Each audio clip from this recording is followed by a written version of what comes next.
बिस्मिल्लाहिर्रहमानिर्रहीम। अस्सलाम वालेकुम। Welcome to Sheri novels arc.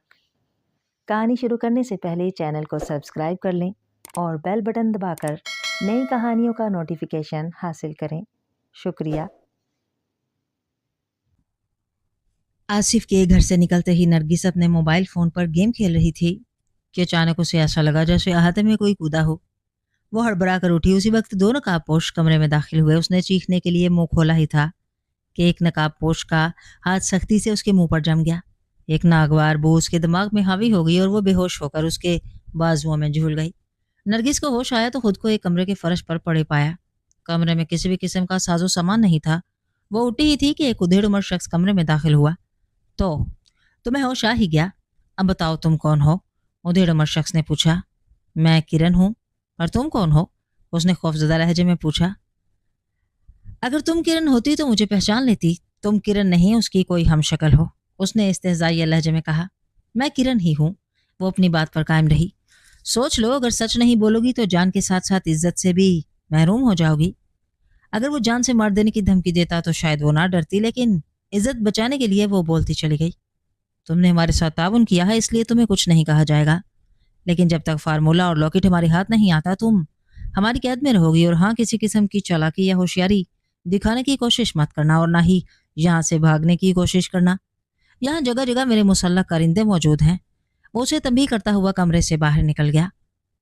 Rifle बरदार ने जैसे ही ट्रिगर दबाया, सरदार जहांगीर खान ने बरकी सूरत से उसकी राइफल का रुख ऊपर कर दिया और फिजा तड़तड़ाहट की आवाज़ों से गूंज उठी। और उसी लम्हे अगर उसे लम्हा भर की ताखिर हो जाती तो आसिफ अपनी जिंदगी से महरूम हो जाता। इधर वो तनमंद नौजवान भी पिस्टल निकाल चुका था। नहीं शेर खान, रुक जाओ। जहांगीर खान उसकी राह में मज़ाहम हुआ। बाबा जान, मैं इसे जिंदा नहीं छोड़ूंगा। शेर खान भी पड़ चुका था। गोया वो जहांगीर का बेटा था। इससे पहले कि सूरत हाल मजीद गंभीर होती, पुलिस मोबाइल होटर बजाती हुई वहां पहुंच गई और वो उसे धमकियां देते हुए रुखसत हो गई। चंद घंटों बाद टैक्सी कालाबाग की हदूद में दाखिल हो चुकी थी। टैक्सी ड्राइवर को किराया देकर रुखसत करने के बाद आसिफ ने लॉकेट की पोस्ट पर मौजूद बटन दबाया और साय में तब्दील हो गया। वक्त से 10 मिनट पहले ही वो प्रोफेसर दाऊद के घर से कुछ फासले पर खड़ा था। इमारत के अंदर और बाहर सिर्फ एनर्जी सेवर रोशन थे और सर्च लाइट्स रोशन थी। गर्ज के वहां इतनी रोशनी थी कि दिन सा निकला हुआ था। इस गैर मामूली रोशनी में मामूली से मामूली चीज भी बआसानी नजर आ सकती थी। आसिफ इस शातिर मुजरिम की होशियारी से मुतासिर हो चुका था। वो जैसे ही आगे बढ़ता उसका साया नजर आ जाता और यही हुआ। वो जैसे ही चंद कदम आगे बढ़ा, तेज रोशनी में साया बखूबी नजर आने लगा। चंद कदम के फासले पर एक उधेड़ उम्र शख्स 4 राइफल बरदार अफराद के साथ चौकन्ना खड़ा था। और जिस जगह खड़े थे उसके दोनों तरफ सैकड़ों फुट गहरी खौफनाक खाइयां थी। आसिफ, वहीं खड़े रहो। आगे बढ़ने और हिलने जुलने की कोशिश मत करना, वरना नरगिस के जिस्म के परखचे उठ जाएंगे। वो उसी इमारत के एक कमरे में कैद है और इमारत में ताकतवर रिमोट कंट्रोल बम नस्ब है। जैसे ही तुमने मेरी मर्जी के खिलाफ हरकत की, मैं रिमोट का बटन दबा दूंगा। वो अपना रिमोट वाला हाथ आगे बढ़ाते हुए बोला। तुम क्या चाहते हो? आसिफ ने पूछा। सबसे पहले तो तुम जिस्मानी तौर पर मेरे सामने हाजिर हो जाओ। उधेड़ उम्र शख्स ने हुक्म दिया और आसिफ ने लॉकेट की पुष्ट पर मौजूद बटन दबा दिया। अगले ही लम्हे वो साय से अपने असल रूप में हाजिर हो चुका था। बहुत खूब, वाकई प्रोफेसर दाऊद ने कमाल की चीज ईजाद की है। अब ये लॉकेट मुझे दे दो और फार्मूला भी मेरे हवाले कर दो। उधेड़ उम्र शख्स तेजी से बोला। तुम कौन हो और किरण कहाँ है? आसिफ ने पूछा। इन दोनों बातों को छोड़ो और लॉकेट मेरे हवाले कर दो, वरना मैं रिमोट का बटन दबा दूंगा। उधेड़ उम्र शख्स सांप की तरफ फुनकारा और आसिफ ने अपने गले से लॉकेट निकाल लिया। वो जानता था कि किसी भी किस्म की मज़ाहमत बेकार है। अगर वो उधेड़ उम्र शख्स की बात नहीं मानता तो वो सफाक शख्स रिमोट का बटन दबा देता और नरगिस जैसी मुखलिस लड़की जिंदगी से महरूम हो जाती। उसने लॉकेट गले से उतारकर उधेड़ उम्र शख्स की तरफ बढ़ाया ही था कि एक निस्वानी आवाज उसकी समाज से टकराई। ठहरो, मैं बताती हूँ ये कौन है। ये नरगिस की आवाज थी। सबने मुड़कर देखा। उनसे कुछ फासले पर नरगिस खड़ी थी। सब उसी की तरफ मतवज्जा थे। उधेड़ उम्र शख्स और उसके कारिंदे हैरान थे कि इमारत के कमरे में कैद नरगिस कैसे आज़ाद हो गई और फिर आज़ाद होकर इस तरह इमारत से बाहर आई कि उन्हें कानो कान खबर भी नहीं हुई। आसिफ ने उनकी तवज्जो नरगिस की तरफ होती देखकर छलांग लगाई और चशम जदन में उधेड़ उम्र शख्स को दबोच लिया। उसका बाजू सांप की तरह उधेड़ उम्र शख्स की गर्दन से लिपटा हुआ था और वो अपनी पैंट की बेल्ट में अड़सा हुआ पिस्टल निकालकर उधेड़ उम्र शख्स की कनपट्टी से लगा चुका था। यह पिस्टल उसे हिफाजत की गर्ज से रवाना होते वक्त असगर ने दिया था। इस कमीने की जिंदगी चाहते हो तो अपने अपने हथियार फेंक दो। आसिफ चिल्लाया तो उधेड़मर शख्स के चारों साथी सोच में पड़ गए। जल्दी करो वरना गोली चला दूंगा। इन्हें कहो हथियार फेंक दें। उसने उधेड़मर शख्स की गर्दन पर दबाव बढ़ाते हुए कहा। हथियार फेंक दो। उधेड़मर शख्स भीची भीची आवाज में बोला। उन चारों ने राइफलें फेंक दी। आसिफ ने उनके हथियार फेंकते ही पे दर पे उनका निशाना लेकर ट्रिगर दबाया। गोलियां उनकी टांगों में लगी थी। वो चीखते हुए गिर पड़े। आसिफ ने उधेड़मर शख्स को एक तरफ धकेला। अब बोलो तुम कौन हो वरना तुम भी अपने साथियों की तरह अपाहज हो जाओगे। मेरा निशाना तो तुम देख ही चुके। वो बोलता हुआ राइफलों के करीब गया और राइफलें उठाकर खाई में फेंक दी। इस दौरान वो उधेड़मर शख्स की तरफ से मोहतात था। उधेड़मर शख्स का चेहरा तारीख पड़ चुका था। अचानक एक तरफ से किसी ने फायर किया और पिस्टल आसिफ के हाथ से निकल गया। गोली उसके हाथ पर लगी थी। उसने मुड़कर देखा तो उसे अपनी आंखों पर यकीन नहीं आ रहा था। उसने कभी सोचा भी न था कि ऐसा भी हो सकता है। उनसे कुछ फासले पर डीएसपी मुमताज खड़ा था, जिसके हाथ में मौजूद पिस्टल की नाल का रुख उसकी तरफ था। सर, आप इनके साथी हैं? आसिफ के लहजे में अब तक बेयकीनी थी। हाँ, मैं डीएसपी चौधरी मुमताज इनका पार्टनर हूँ। रेलवे स्टेशन पर नरगिस पर गोली चलाने वाला भी मेरा ही साथी था, मगर वो तुम्हारे हाथों मारा गया। मैंने होशियारी से तुम पर पुलिस केस बना दिया ताकि तुम मदद के लिए पुलिस के पास ना जा सको। और अमजद के बंगले पर मैंने ही तुम्हारी कॉल ट्रेस करके नरगिस को अगवा करवाया और उसे यहाँ मुंतकिल करवा दिया। और फिर तुम्हें फ़ोन किया ताकि तुम उसे बचाने आओ और मैं तुमसे सुपर शैडो की इजाद और फार्मूला हासिल कर सकूं। पर तुमने ये सब क्यों किया? आसिफ ने पूछा। डीएसपी की बजाय उधेड़मर शख्स बोला। इसका जवाब मैं बताता हूँ। मैं प्रोफेसर दाऊद का सगा भाई सजावल हूँ। मुझे पढ़ाई से कोई खास दिलचस्पी न थी। नौजवानी से जराइम की राह पर चल निकला। वालिद साहब सख्त गिर तबीयत के मालिक थे। उन्होंने मुझे घर से बेदखल कर दिया। मैं जराइम की दुनिया में बढ़ता चला गया। टारगेट किलिंग से लेकर मंशियात की स्मगलिंग तक मैंने हर जुर्म किया। पर मुझे पता चला कि प्रोफेसर दाऊद साइंसी मैदान में बहुत बड़ी कामयाबी हासिल कर चुका है। एक अखबारी रिपोर्टर को इंटरव्यू देते वक्त दाऊद ने सरसरी अंदाज में सुपर शैडो नामी इजाद का जिक्र किया। उन्हीं दिनों एक पड़ोसी दुश्मन मुल्क के एजेंट शेखर ने मुझे इस फार्मूले और इजाद के एवज करोड़ों डॉलर की पेशकश की। हमने अपना ही एक कारिंदा चौकीदार के भेस में प्रोफेसर दाऊद के घर में भेज दिया। फार्मूले के बारे में मुकम्मल सुनगुन मिलते ही उसे फ़ोन भी किया, मगर प्रोफेसर दाऊद नहीं माना। फिर एक रोज़ मैं खुद उससे मिला और उसे इन करोड़ों डॉलर में से निस्फ की पेशकश की, मगर उस पर हुब्बुल वतनी का भूत सवार था। मैंने उसे धमकाने के लिए पिस्टल निकाला। वो मुझसे गुथम गुथा हो गया। उसी दौरान गोली चली और प्रोफेसर दाऊद के मरते ही तलाशी के बावजूद फार्मूला और इजाद ना मिला तो मैंने चौकीदार को भी कत्ल कर दिया। मैं कोई खतरा मोल लेना नहीं चाहता था।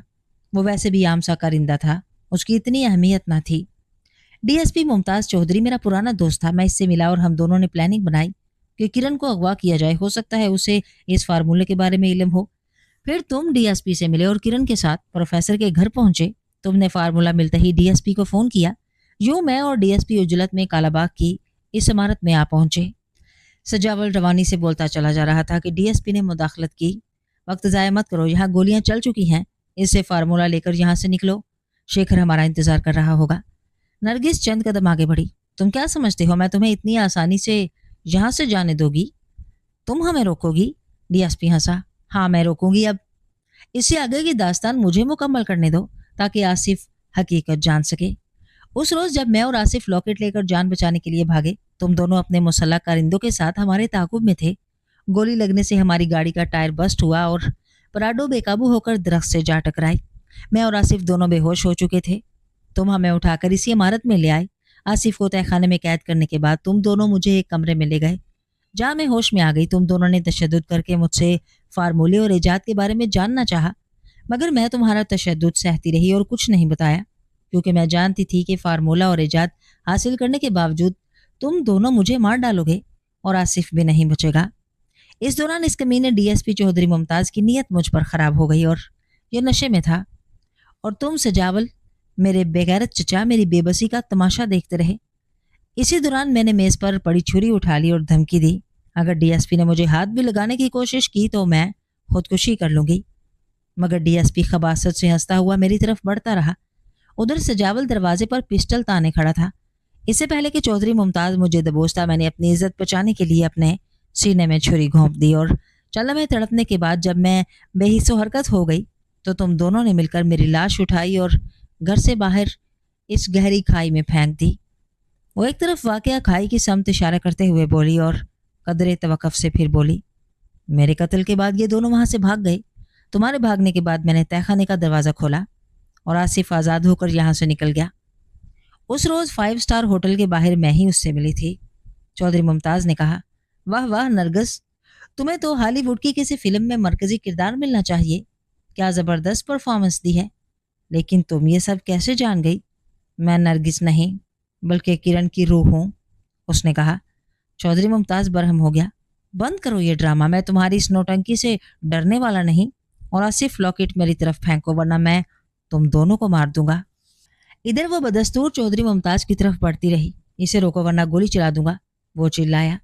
मगर वो रुके बगैर उस पर नजरें जमाए बदस्तूर आगे बढ़ती रही। चौधरी मुमताज ने उसका निशाना लेकर पै दर पे 2 फायर किए मगर दोनों गोलियां उसके जिस्म पर बेअसर रहीं। वो बदस्तूर उसकी तरफ पड़ रही थी। चौधरी मुमताज बौखलाकर ट्रिगर दबाया जा रहा था। गोलियां उसके जिस्म पर बेअसर थी। बिलाखिर डीएसपी के पिस्टल में गोलियां खत्म हो गईं। उधर शिश्तर खड़े आसिफ ने चौधरी मुमताज पर छलांग लगाई और उसे लिए हुए नीचे गिरा और पै दर पै कई घूंसे डीएसपी के चेहरे पर रसीद किए। इस मारामारी के दौरान आसिफ का लॉकेट गिर गया। सजावल की नजर लॉकेट पर पड़ी तो वो लॉकेट की तरफ लपका और लॉकेट उठाकर एक तरफ दौड़ा। उसे लॉकेट उठाता देखकर वो भी उसके पीछे दौड़ी। दोनों एक दूसरे के पीछे भागते हुए खाई के करीब पहुंच चुके थे। सजावल रुक जाओ, वो उसके पीछे दौड़ती हुई चिल्लाई। सजावल ने भागते भागते मुड़कर देखा। उसी वक्त एक पत्थर से ठोकर लगने के बायस चीखता हुआ सुपर शैडो के करिश्माती लॉकेट समेत सैकड़ों फुट गहरी खाइयों में गिरता चला गया। ये वही खाई थी जिसमें उन दोनों शैतानों ने किरण की लाश फेंकी थी। उधर आसिफ ने चौधरी मुमताज के चेहरे पर घून से मार मार कर उसका हुलिया बिगाड़ दिया था। उसी वक्त उसकी नजर इमारत के दाखिली दरवाजे पर पड़ी। वहां नरगिस खड़ी थी। वो हैरत से आंखें फाड़े इमारत के दरवाजे पर खड़ी नरगिस और कभी अपने करीब खड़ी किरण को देख रहा था, गोया वो वाकई किरण की रूह थी। इधर उसे गाफिल होता देखकर चौधरी मुमताज के जिस्म में तहरीक पैदा हुई और उसने करीब ही पड़ा रिमोट उठा लिया। आसिफ उस पर नजर पड़ते ही चिल्लाया, नरगिस भागो। नरगिस उसकी तरफ दौड़ी। चौधरी मुमताज ने रिमोट का बटन दबा दिया। एक समाज शिकन धमाका हुआ और इमारत के परखचे उड़ गए। धमाके से इर्द गिर्द की जमीन लर्ज उठी। धमाके की शॉक वेव से आसिफ, नरगिस और डीएसपी दोबारा जमीन पर गिर पड़े। डीएसपी जहां गिरा वहां आसिफ का पिस्टल पड़ा था। उसने पिस्टल उठा लिया और उसका रुख आसिफ की तरफ करके बोला, सीधी तरह फार्मूला मेरे हवाले कर दो वरना गोली चला दूंगा। आसिफ हंसा और बोला, चौधरी मुमताज पागल के बच्चे, मैं यहाँ बाकायदा प्लानिंग के तहत आया था। मेरे लिबास में एक इंतहाई हसास डिवाइस मौजूद है। हमारे दरमियान अब तक होने वाली तमाम गुफ्तगू हसास इदारे के आला हुकाम सुन रहे हैं और करीबी एक दरख्त की घनी शाखों में रुपोश निजी चैनल का रिपोर्टर जदीद तरीन और हसास कैमरे से रिकॉर्डिंग कर रहा है। बेवकूफ़, जब से मैं यहाँ आया हूँ तुम्हें और मुझे लाखों लोग अपने टेलीविजन सेट्स पर देख और सुन रहे हैं। सब तुम्हारी असलियत जान चुके हैं। अब रहा सवाल प्रोफेसर की इजाद का, तो सुपर शैडो का लॉकेट तुम्हारे साथी की लाश समेत सैकड़ों फुट गहरी खाई में जा गिरा है, जो अब शायद ही किसी को मिले। अगर मिला भी तो इतनी बुलंदी से गिरने से नाकारा हो चुका होगा। रहा फार्मूला, तो वो इसी इमारत की तजर्बागाह के कमरे की अलमारी में खुफिया खाने में पड़ा था, जिसे तुमने बम से उड़ा दिया है। अब तुम खाली हाथ हो और सारी जिंदगी जेल में सड़ते रहोगे। आसिफ हंसा।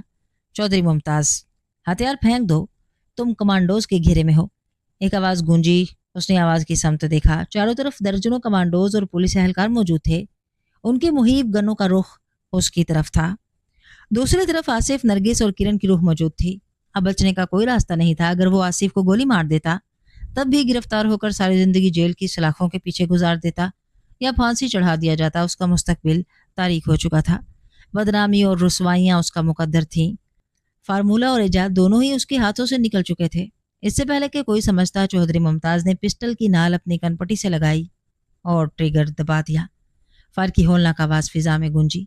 ये मुल्क और कौम का एक और गद्दार जहन्नुम रसीद हो गया। किरण की रूह आसिफ की तरफ देखकर मुस्कुराई और गायब हो गई। दर्जनों कमांडोज, नरगिस, आसिफ समेत लाखों अफराद अपने अपने टीवी सेटों पर ये नाकाबिले यकीन मंजर देख रहे थे। कोह पेमाई के माहिर तरीन अफराद की मदद से बड़ी मुश्किल से किरण की लाश उस खाई से निकालकर नमाज जनाजा पढ़ाने के बाद दफना दी गई। अलबत्ता सुपर शैडो लॉकेट का कोई सुराग नहीं मिला। लाइव टेलीकास्ट, वीडियो क्लिप और रिकॉर्डिंग से आसिफ की बेगुनाही साबित हो चुकी थी।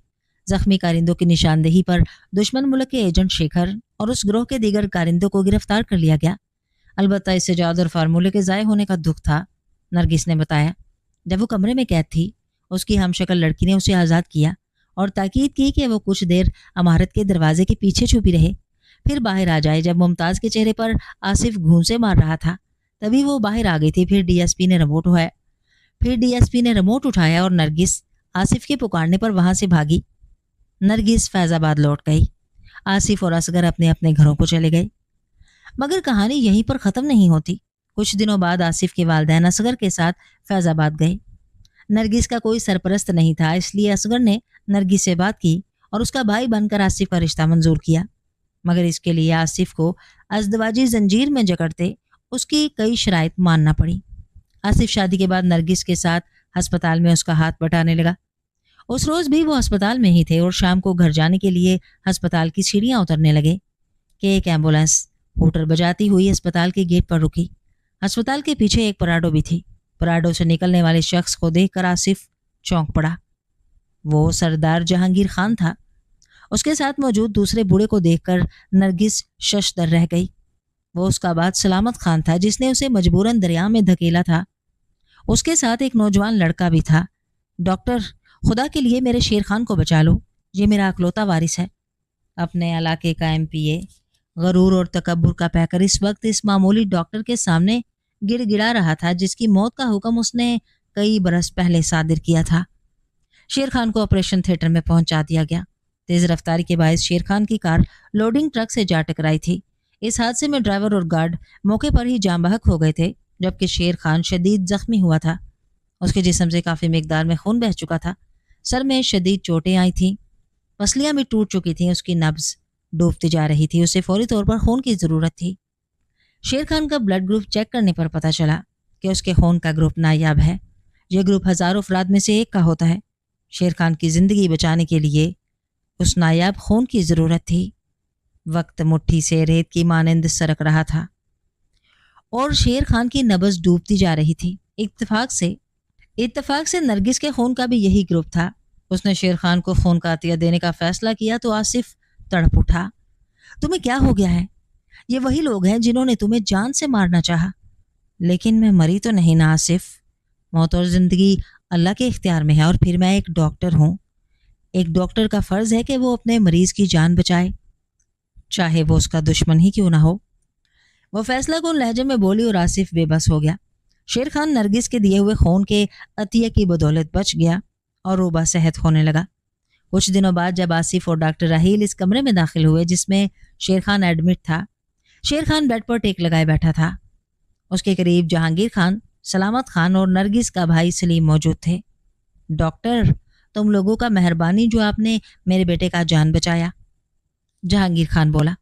खान साहब, शुक्रिया हमारा नहीं, डॉक्टर नरगिस उर्फ शहनाज बिन सलामत खान का अदा करें, जिन्होंने शेर खान को खून दिया, वरना इस ग्रुप का खून ढूंढते ढूंढते शेर खान आलबे बाला में पहुंच चुका होता। आसिफ बोला और जहांगीर खान समेत सब चौंक पड़े। तुम किसकी बात कर रहे हो? जहांगीर खान ने लरजती हुई आवाज में पूछा। मैं उसी शहनाज की बात कर रहा हूं जिसे तुमने कई साल पहले इल्म के शमा जलाने के जुर्म में दरिया बुर्द करने का हुक्म दिया था। वो शहनाज जो आज डॉक्टर नरगिस है। जरा सोचो, अगर आज वो जिंदा ना होती तो तुम्हारे बेटे की जिंदगी कौन बचाता? तुम इस नायाब खून का ग्रुप कहाँ से ढूंढते? आसिफ जज्बाती अंदाज में बोला और जहांगीर खान ने शर्मिंदगी से सर झुकाकर कहा, मैं अपनी बेटी से मिलना चाहता हूँ। आसिफ के इसरार पर जब नरगिस उस कमरे में दाखिल हुई तो जहांगीर खान के आंसू बह रहे थे। उसने नरगिस के सर पर शफकत से हाथ रखा और गुलगीर लहजे में बोला, बेटी हमको माफ़ करो, बेटी हमको माफ़ कर दो। तालीम लड़का और लड़की दोनों के लिए ज़रूरी है। 2 साल बाद ही शेर खान और जहांगीर खान के गांव में उनकी ज़मीनों पर बच्चों और बच्चियों के लिए 2 स्कूल तामीर कर लिए गए, जहां बच्चों को मुफ्त यकसा तालीम दी जाती है। उस लाली गांव में नरगिस ने एक अस्पताल भी कायम कर रखा है। हर रोज़ सुबह गांव के बच्चे दुआ पढ़ते हैं। लब पे आती है दुआ बन के तमन्ना मेरी, जिंदगी शमा की सूरत हो खुदाया मेरी।